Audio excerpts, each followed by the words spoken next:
En mai 2022, une enquête journalistique révélait la présence de perfluorés dans le sol et l'eau près de la vallée de la Chimie dans le sud de Lyon. En réponse, la métropole de Lyon a élaboré une stratégie d'action pour lutter contre ces polluants éternels, mal connus et présents dans le monde entier. Les perfluorés, c'est des produits qui sont déjà anciens et c'est des produits qu'on utilise vraiment au quotidien, qui sont utilisés pour des ustensiles de cuisine pour être antidérapants, pour des gobelets en carton pour qu'ils soient imperméables. Enfin, c'est vraiment des produits qui sont rentrés dans la vie quotidienne des Français. On n'a pas une, deux, trois ou quatre perfluorés. On parle de 14 000 perfluorés différents. Ce sont des polluants qu'on qualifie d'éternels. Éternels parce que quelques décennies après, on les retrouve toujours. On a une pollution qui est importante sur l'eau potable à l'aval de la métropole, et notamment sur les captages de Grigny et de Ternay, où on dépasse les seuils qui sont recommandés. Mais quand on regarde, quand on zoome plus près, et notamment à proximité de la plateforme de Pierre-Bénite, on s'aperçoit que là, on a des sols qui sont pollués. Plusieurs captages assurent la production d'eau potable pour l'ensemble de la métropole de Lyon. Seuls ceux de Ternay et Grigny sont touchés par la pollution au perfluoré.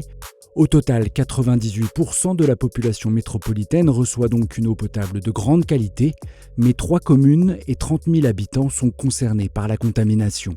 Pour resituer les compétences de la métropole, elle a la compétence d'autorité organisatrice de l'eau potable et du service d'assainissement. Nous avons donc un règlement d'assainissement qui nous donne la police de l'assainissement, donc la capacité à contrôler tous les rejets industriels à l'intérieur de nos réseaux d'assainissement. On travaille pour essayer de trouver des solutions techniques du point de vue de l'eau pour délivrer une eau saine et sûre aux habitants, c'est-à-dire qu'ils soient en dessous des seuils.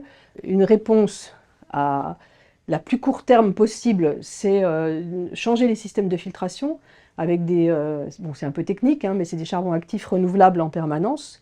L'autre solution, c'est d'amener de l'eau de Crépieux-Charmy pour ces territoires, les 3 communes concernées qui font partie de la métropole, mais également les autres communes qui sont desservies par le syndicat Rhône-Sud. On est capable de le faire, il y a 10 km de réseau à créer avec des complexités techniques un peu importantes. Le chiffrage a été fait, donc la décision va être prise prochainement.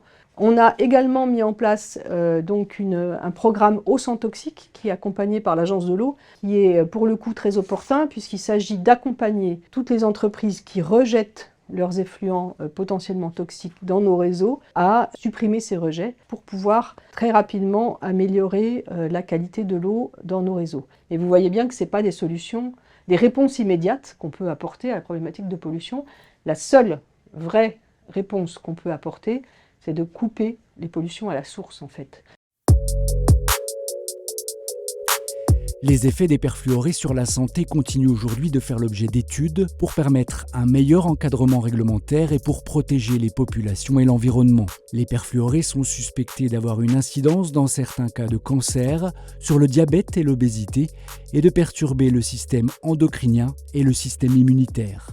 Nous sommes adressés à un partenaire historique, en l'occurrence le Cancéropole, à qui nous avons confié la mission d'engager plusieurs actions. La première est celle de constituer une revue littéraire de tout ce qui a pu être écrit sur les perfluorés jusqu'à maintenant, en France ou à l'étranger. Et puis en parallèle, nous allons reprendre des études qui ont déjà été menées, notamment sur le cancer du testicule en lien avec les perfluorés, puisque les échantillons sont encore accessibles. Et puis 3, des études d'imprégnation, de prélèvement. Évidemment, ce sont des protocoles de recherche qui sont extrêmement encadrés, ça demande du temps, mais on a besoin de ce temps parce qu'il faut que ce soit encadré.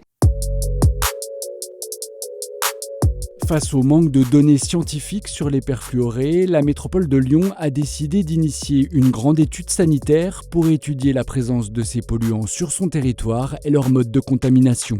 Cette étude, la première de cette échelle menée en France, va durer 4 ans. Ce qui va se passer dans les 4 prochaines années, c'est une étude pour pouvoir connaître l'état d'imprégnation des gens et surtout pour pouvoir mieux connaître les raisons de cette imprégnation, c'est-à-dire d'où ça vient, comment est-ce que ces polluants rentrent dans notre corps, sont conservés dans l'organisme. L'étude consiste en 3 volets. Un premier volet qui est la composition du corps humain. Donc là, ce sont des prélèvements sanguins qui vont être analysés en PFAS.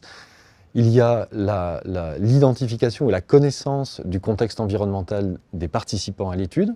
Là, ce sont des prélèvements de sol, des prélèvements d'air et des prélèvements d'eau. Et puis, il y a la connaissance de la vie de ces personnes, des habitudes alimentaires, des habitudes de vie en général, en fait. Et cette connaissance-là, elle va être apportée par le questionnaire. On est dans un problème général qui concerne tout le monde. Et c'est pour ça qu'on réalise une recherche qui peut paraître être longue, mais en fait, il est nécessaire de construire un outil pour pouvoir comprendre comment on est intoxiqué, comment ces polluants sont stockés dans l'environnement, et résoudre comme ça le problème qu'ils posent. Dans la loi, il est clairement dit qu'une entreprise qui produit quelque chose avec des matières, des matériaux, etc., et qui rejette des choses dans ce qu'on appelle le milieu, que ce soit le sol, l'eau et l'air, elle doit, 1, le déclarer, 2, le mesurer et le suivre. Et le gendarme de cette action-là, c'est l'État. Ce qu'on observe là avec cette crise sanitaire, c'est que finalement, la réglementation, qu'elle soit européenne ou nationale, elle n'est pas assez précise vis-à-vis de toutes ces molécules qui sont mises en marché sans suffisamment d'études et d'évaluations. Et on propose des choses pour adapter la réglementation qui doit accompagner la transformation des entreprises, parce qu'on a bien en tête que ce sont les emplois d'ici et qu'on préfère qu'ils soient ici encadrés et accompagnés plutôt qu'ailleurs, avec des risques, des gros risques et des grosses pollutions. Et on doit porter la responsabilité de nos besoins.